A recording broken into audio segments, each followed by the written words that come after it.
Pendant près d'un siècle, le Var a été le principal producteur de bauxite, ce minerai nécessaire à la fabrication de l'aluminium. La dernière mine dans le département a fermé dans les années 80. Et pour retracer l'histoire de ces mineurs que l'on appelait les Gueules Rouges, un musée installé à Tourves est à découvrir. Je vous propose d'y aller ensemble. Bonjour. Bonjour. Bonjour Jérémy Bionda, merci. Alors je rappelle que vous êtes responsable, c'est ça, de l'accueil public ici au musée des Gueules Rouges. Tout à fait. À Tourves. Les mines de bauxite dans le Var ont ouvert il y a 150 ans tout juste, hein, c'est ça? Exactement, on est sur une année un peu particulière. La toute première mine de bauxite à ouvrir dans le Var, c'était pas très loin d'ici, c'était à Cabasse, dans le centre Var, et c'était en 1873. Ça s'est industrialisé, surtout à l'approche de la Première Guerre mondiale, puisque le minerai nous permet de fabriquer de l'aluminium. On avait besoin d'aluminium dans l'effort de guerre pour faire des armes, des avions, etc. Alors ici, on se trouve plus ou moins entre 200 et 400 mètres de profondeur, une galerie entièrement reconstituée.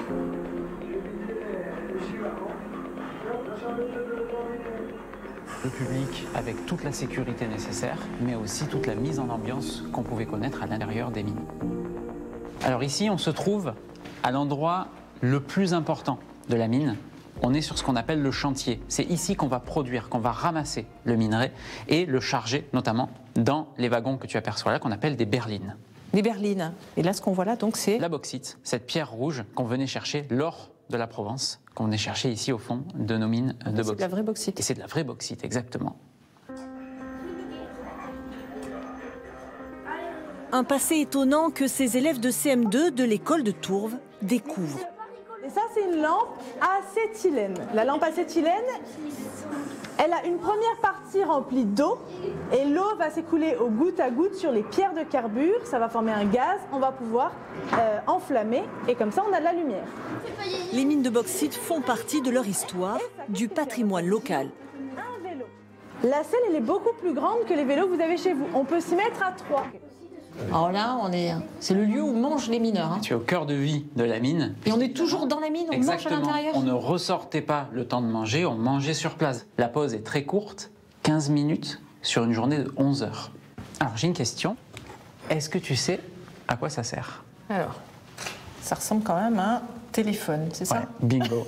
On est sur le téléphone officiel de la mine, ça porte un nom, ça s'appelle le généphone, et qui servait à appeler, je te laisse écouter.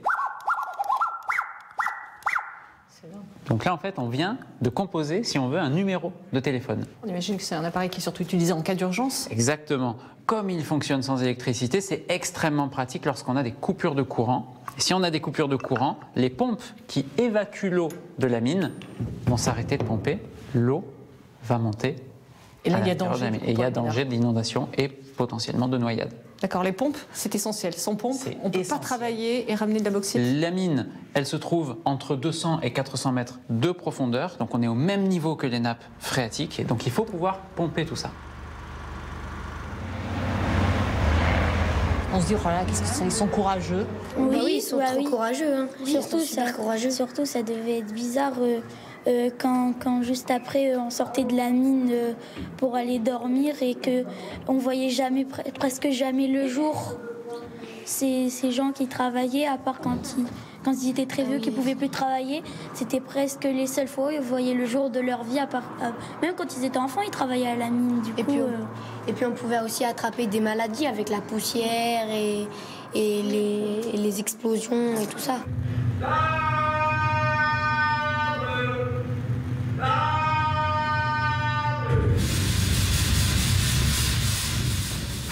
Alors là, on vient d'assister à une explosion. Ça, c'est ce qu'on entend quotidiennement à l'intérieur de la mine. Quotidiennement? Quotidiennement. Une explosion par jour sur le chantier.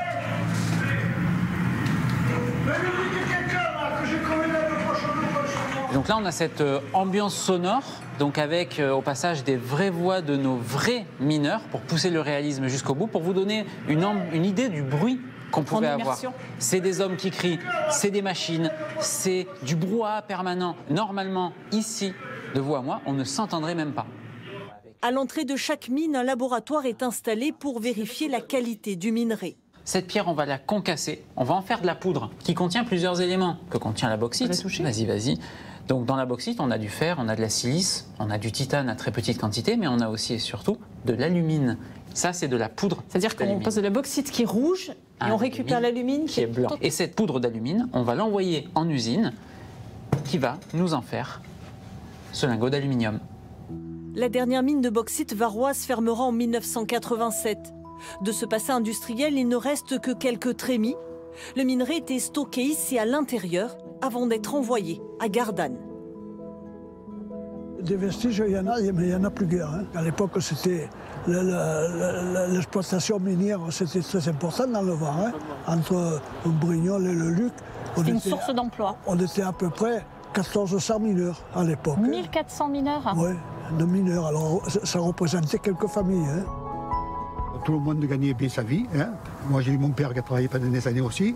Il y a quand même, c'est une histoire de famille. Oui, une histoire de famille. Mais disons, comme on disait à l'école, on disait si tu ne travailleras pas à l'école, tu vas à la mine. Vous voyez. Des accidents. Il y en avait beaucoup? Ah, il y en avait pas mal. Il y en avait pas mal. C'était dangereux quand même. Hein. L'eau, ça m'avait impressionné. La première fois que je suis rentré au fond, il y avait des orages dehors, là. Et l'eau coulait de partout. Ça s'infiltrait de partout? Ah, ça s'infiltrait, les rigoles le passaient pleines. C'était impressionnant. Ça faisait peur?